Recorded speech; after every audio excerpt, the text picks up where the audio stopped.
den, vítejte u dalšího vydání magazínu Dobré zprávy z dráhy. Pojďme se podívat, co se událo v měsíci říjen. Začínáme u Českých drah. První Regio-Panther ze Šumperka. Společnost Škoda Group předala Českým dráhám první elektrickou jednotku řady 642, vyrobenou v Šumperku. Tato třívozová Regio-Pantherová jednotka bude nasazena v Olomouckém kraji.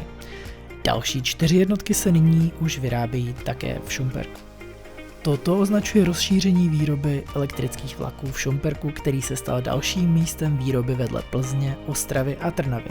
Celkem má být pro Olomoucký kraj vyrobeno 27 Regio-Pantherů druhé generace, z nich 14 bude vyrobeno právě v Šumperku. České dráhy mají objednáno celkem 60 těchto jednotek.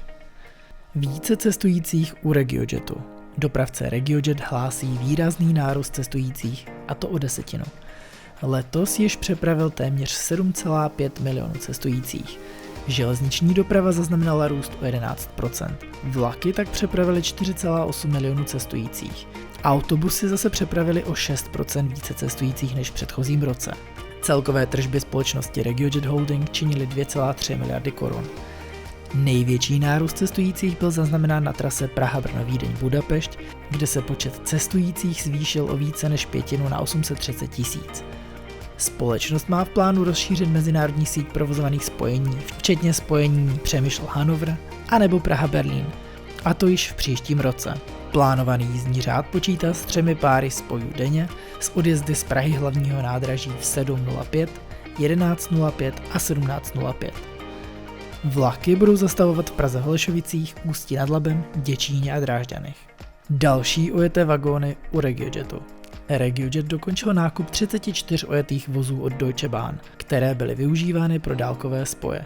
Ty budou modernizovány a dostanou barvy RegioJetu. Plány pro jejich nasazení na konkrétní linky zatím nebyly zveřejněny. Tyto nové vozy přicházejí v rámci již zmíněné plánované expanze. Některé z těchto vozů by mohly být v provozu již koncem tohoto roku. Ojeté vozy od Deutsche Bahn se staly klíčovým zdrojem rozšiřování flotily RegioJetu. GV Train Regio již brzy v Pošumaví. Společnost GV Train Regio převezme provoz na pošumavských lokálkách v Plzeňském kraji od Českých drah od 10. prosince tohoto roku. V rámci prezentačních jízd bude mít veřejnost možnost svést se modernizovanými motorovými vozy Stadler RS1. Ty jsou připravené pro provoz na tratích Klatovy-Horažďovice a Klatovy-Domažlice.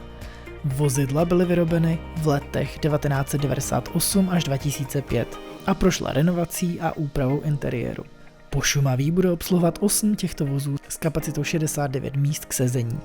GV Train Regio získal 10letý kontrakt v dubnu roku 2021. Španělské státní dráhy Renfe a český dopravce Leo Express posilují svou alianci s cílem expandovat ve střední Evropě. V krátkodobém horizontu plánují růst až o 80% a zkoumají nové obchodní příležitosti. V poslední době začal Leo Express modernizovat své jednotky Stadler Flirt, kam například instaluje zabezpečovač ETCS. Současně představil nový vzhled vlaků s větším podílem oranžové barvy. Renfe věří, že tato spolupráce umožní expanzi také na další trhy, a to například v Polsku, Německu anebo na Slovensku. Nové možnosti u OneTicketu. Státní podnik Cendis, provozující systém jednotného tarifu OneTicket, rozšířil možnosti u využití univerzální vlakové jízdenky. Nově lze zřídit speciální účty rodina a firma. To umožňuje hromadnou správu jízdenek pro členy rodiny nebo zaměstnance. Kredit lze dobíjet na hlavním účtu a používat na nákup jízdenek pro členy rodiny. Ředitel Cendisu Jan Paroubek uvedl, že firemní účet je reakcí na poptávku dopravců, kteří nakupují jízdenky pro své zaměstnance. Cendis od ledna do září tohoto roku prodal téměř 2 miliony jízdenek OneTicket, což je meziroční nárůst o 96 000. Další dopravce začne jezdit v Česku. Od prosince tohoto roku začne na lince z Chebu do německého Hofu provozovat vlaky nový dopravce Agilis. Ten nahradí současného provozovatele Die Ländebahn. Tato změna byla oznámena bavorským objednavatelem veřejné dopravy Bayerische Eisenbahngesellschaft, a to jako součást provozního souboru Oberfranken. Agilis od prosince převezme také výkony Die Ländebahn a Erfurter Bahn. Nová smlouva má platit nejméně 12 let a přinese zvýšení celkového počtu najetých kilometrů zhruba o 10. I u správy železnic byla spousta novinek za poslední měsíc. Zrekonstruované nádraží v Semilech. Cestující v Semilech na trati Liberec-Pardubice mohou využívat 2 nová nástupiště po rekonstrukci za 173 milionů korun. Tento krok je prvním v větší proměně okolí nádraží. Příští rok se očekává výstavba autobusového terminálu a nových bytových domů. I když Semily nejsou silně vytíženou stanicí, je tento projekt pro město klíčový, jelikož se jedná o začátek většího rozvoje oblasti. Rekonstrukce zahrnovala i nový podchod a výrazně zlepšila pohodlí cestujících. Cena rekonstrukce překročila původní odhady a byla financována evropskými prostředky. Opravená nádražní budova v Písku. Správa železnic dokončila opravu nádražní budovy v Písku, která trvala od března roku 2021. Budova nyní získala svou historickou podobu a zároveň nabízí moderní vybavení pro cestující a zaměstnance. Práce zahrnovaly úpravu fasády, výměnu oken a dveří, instalaci nové střechy a vytvoření parkovacího stání a chodníků. V přízemí vznikly nové odbavovací haly pro dopravce a nový informační systém pro cestující. V prvním patře byly zrekonstruovány bytové jednotky a v podkroví je připraveno pro budoucí komerční využití. Celkové náklady činily 66 milionů korun. Úvěr od Evropské investiční banky. Evropská investiční banka poskytla České republice úvěr ve výši 24 miliard korun na modernizaci české železnice, což je největší úvěr, který si Češi dosud od Evropské investiční banky vzali. Peníze půjdou na projekty zvyšující bezpečnost na přejezdech anebo kybernetickou bezpečnost v systémech správy železnic. Podpora se také zaměří na přechod na čistou dopravu. Úvěr je prvním výsledkem spolupráce, kterou obě strany zahájily v listopadu loňského roku. Peníze jsou alokovány na období mezi roky 2023 a 2027. Umělá inteligence na české železnici. Ve stanici Adamov probíhá pilotní provoz umělé inteligence, což je první takový případ v České republice. Tato technologie, označována jako videoanalytika, rozpoznává potenciálně rizikové situace pomocí kamerového systému správy železnic. Testy jsou vedeny společností TTC Marconi, která systém dodala a provoz financovala. Umělá inteligence může upozornit na situace jako dlouho opuštěná zavazadla, vytáhnutí zbraně nebo osobu ležící na zemi. Tato technologie má potenciál být nasazena na různých částech železniční sítě, včetně menších zastávek. Projekční práce na dalším úseku VRT. Sdružení firem Sagasta a Aegis Rail získalo zakázku na projekční práce dalšího úseku vysokorychlostní trati mezi Prosenicemi a Brodkem u Přerova. Správa železnic zaplatí za projektování 12 km trati 67,5 milionů korun. Nová trať bude sloužit pouze osobním vlakům s rychlostí až 320 km za hodinu a umožní napojení Olomouce na budoucí vysokorychlostní trať z Prosenic do Hranic na Moravě. Projekt zahrnuje také úpravy stanic Brodek u Přerova a Prosenice. Výstavba trati by měla začít koncem roku 2026.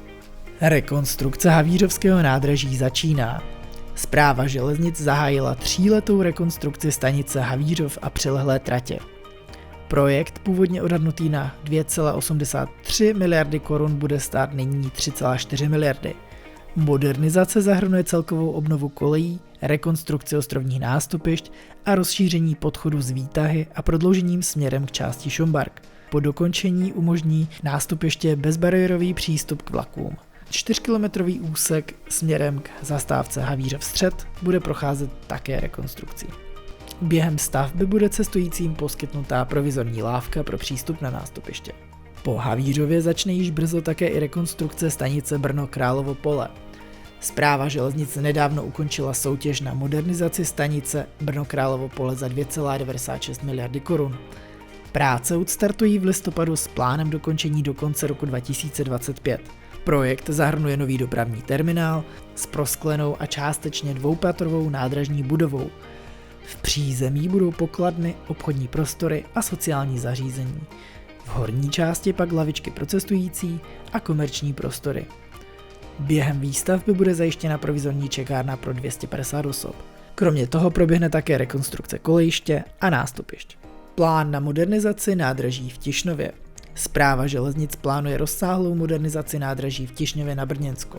Projekt zahrnuje rekonstrukci nástupišť, zastřešení, osvětlení, informačního systému a dalšího vybavení. Bude také zlepšeno odvodění kolejiště a snížen hlukový vliv v okolí stanice. Nádražní budova obdrží novou fasádu a původní nástupiště budou nahrazena bezbariérovými. Celkové náklady jsou předběžně odhadnuty na 3,5 miliardy korun. Správa železnic připravuje zahájení stavby koncem roku 2025 s dokončením hlavních prací do konce roku 2026. A pojďme se podívat také na Slovensko. Slovenský Panther v nových barvách. Železničná společnost Slovensko prezentovala první z 9 elektrických jednotek řady 660 Panther, vyrobených sdružením Škoda Group Ažo z Trnava. Oproti předchozí generaci Pantherů, které jsou nasazeny v Žilinském kraji, mají nové jednotky odlišné barevné provedení v souladu s novým korporátním nátěrem železničné společnosti Slovensko. Nové jednotky budou nasazeny na tratích v okolí Košic. Letní vlaky železničné společnosti Slovensko měly úspěch. Letní a turistické vlaky přepravily letos skoro 40 000 cestujících, což je přibližně o 16% více než v předchozím roce.